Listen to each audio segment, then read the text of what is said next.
Il y a un sens spirituel, une faculté de perception et de compréhension qui est indispensable.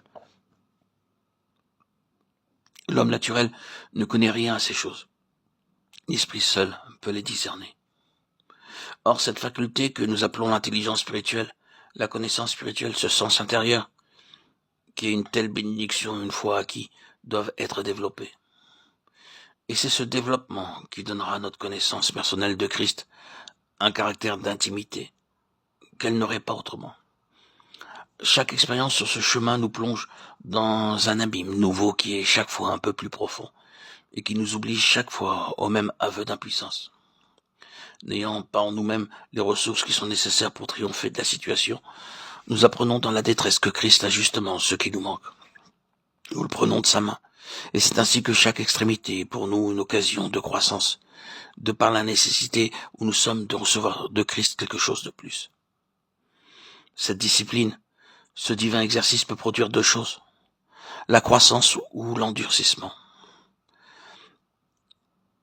Les 40 ans dans le désert furent pour Israël 40 années d'exercice spirituel. Vos pères me tentèrent pour m'éprouver.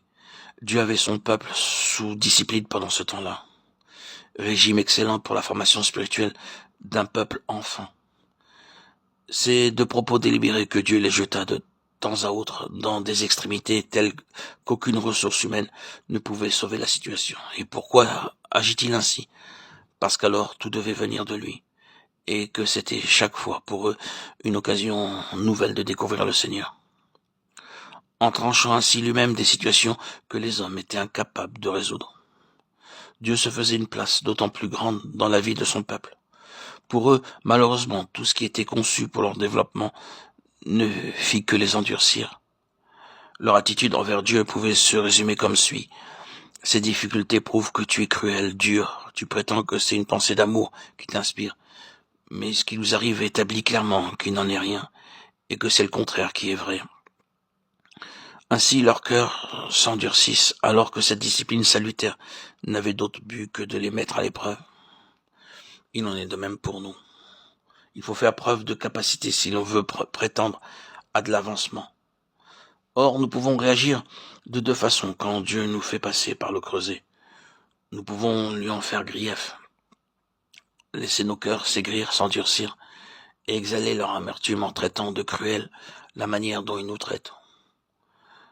Ou bien nous pouvons, au contraire, grâce à cette discipline féconde, voir se développer notre capacité spirituelle et s'ouvrir devant nous de plus vastes horizons. Ce n'est que par l'étroit défilé de l'épreuve qu'on trouve le large.